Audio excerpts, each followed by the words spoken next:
You want to know in the future you'll be proud of yourself. People pause when there's context of chaos or uncertainty. They often don't realize that they're setting themselves up for future character failure.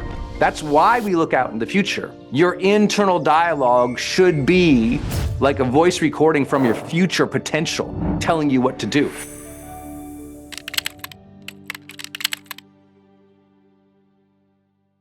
Lots of people think about the future and they're like, well, I want profitability, I want prosperity, I want status, money, fame, power, followers, and all that's good, but all of that's window dressing to your character. And so in the future, what you're really building into the future is that idea, which is almost cliche if I phrase it another way, which is you're becoming your best self. You want to know in the future, you'll be proud of yourself. You'll respect yourself. You'll be happy with how yourself arrives. That's why we look out in the future. Often we externalize it, but intrinsically, we want to know, I fulfilled a certain measure of my potential. I'm a good person. I treat other people well. I follow through. I have self-discipline, and that has built up my respect. And if that's true, and that's up for debate here, but if it's true, then the future is now means what to do now is to respect yourself, to set up your life in such a way you're challenging yourself to feel a sense of your potential now. Because if it's true, you want to grow into your potential in the future, you got to do that today. That's why we focus on goals. That's why we stretch. It's why we do hard things, and why we also fulfill our promises. I think one of the biggest things right now is that when there's context of chaos or uncertainty, people pause. And often that's, to feel that self-regulated peace or tranquility, safety. And so, I don't know what the world's going on, so I'm going to pause right now. But what they often don't realize is they're setting themselves up for future character failure because they promised all these things to family, to friends, to our team. Hey, community, I represent you. Hey, team, I got your back. You'll have a paycheck, right? There's all these outbound promises. And one way of maintaining self-respect in chaos and uncertainty, go, okay, what would make me respect myself today? So I'm proud of myself in the future. And what would make sure that I respect myself today, because we're social animals, to fulfill the contracts or promises I've made with other people. Like, do a good job for other people is hardwired into us. Sometimes we take it into perfectionism. Sometimes we take it too far. But the truth is, you're doing actions today. If the future is now, you're doing actions today that either garner your self-respect and solidify it, strengthen it. You feel good about the end of the day, or you're withholding so that one day you do those actions, one day you fill those promises. But everyone who holds their self-respect hostage to some future date, well, that's why they're not happy today. And so I'll share just a real bit of research from our high performance work that you might like. I ask people this. I'm like, when you have a big dream or a future that you want to build, why don't you get at it today? That was literally the question. I think I might get one or two words wrong there. But it's like, hey, you got a dream, you got a goal, you got a future you're trying to build. Why don't you get at it today? What prevents you from taking more action today? And many of you, you might think about the general idea that, well, people would say it's fear. Almost nobody said fear was like number 15. So high performers, it's not about fear. And most of you, you're not driven by fear anymore. To be an entrepreneur doing what you're doing, I mean, it's easy. Like, fear is so easy to turn to as the big bad, wolf. It's like fear. We've been taught as a culture that fear is driving everyone. I'm like, not really. Have you been in the suburbs? They're not driven by fear. All right. And most of the country is suburbs. So I'm like, I don't think so. It's not fear. We often do that because we think we're stronger. You're a high performer. You're stronger. You think they must be driven by fear, those weaklings. No, my friends. The two primary reasons. Number one is burnout. They just had some kids. They're trying to get them in school. They graduated. They got divorced. They fell sick. They're trying. Most people are trying way harder than we give them credit to all around the world. All around the world. But they're burned out. And often they're burned out, and the burnout necessarily, and you always say this to entrepreneurs, you're like, no, nobody's working as hard as I am. That might be true. But burnout is often not a function of hours worked. Most often, burnout is a function of poor goal and effort alignment. I'm burned out because I'm doing something I don't like doing. I'm burned out because I'm doing something I don't like doing for somebody I don't like. I'm doing something for somebody I don't like in an area I don't have interest or passion for. And so every effort just feels meaningless. There's no intrinsic sense there that is keeping me going. And so I just want to say, when they say burnout, we ask the question, well, what does that mean to you? It wasn't hours worked. It was often like, I'm just tired of doing this thing that's not my thing. And the second reason was they ask very simple, why risk? I'm kind of comfortable already. Things are kind of good. Why risk? Why put myself out there? Why not just wait it out? And anytime my clients say to me, just a little inside baseball, when I'm coaching someone, they're like, why should I even try? I'm like, you're right. Why build? That's what I always come back. They're like, why would I even try that? I'm like, you're right. Why build?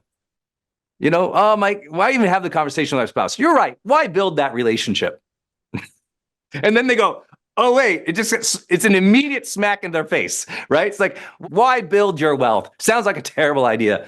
Why build your bookings? Why do that? What? You're right. And I just say, you're right. Why build the relationship? Why build the business? No reason. And then it kind of like, oh, right. And it just gets them out of their head a little bit. I'll give you a little acronym for everybody.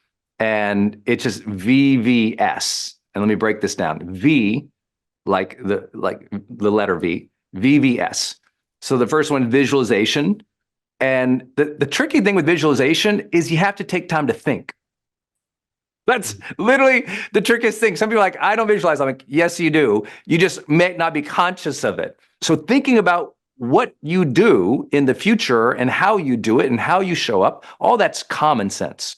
But what good visualizers do is they're imagining scenes way more clearly than other people. Right? Some people go, oh, in the future, I can see myself as a public speaker. Great public speakers, they've sat in bed in the morning and at night visualizing being on that stage, how they move, how they look, what they're saying, revisiting words precisely over and over. I mean, their game of visualization, same with, I work with some of the best quarterbacks in the world. Their game of visualization against another team is way higher than underperforming quarterbacks. They're constantly thinking about it.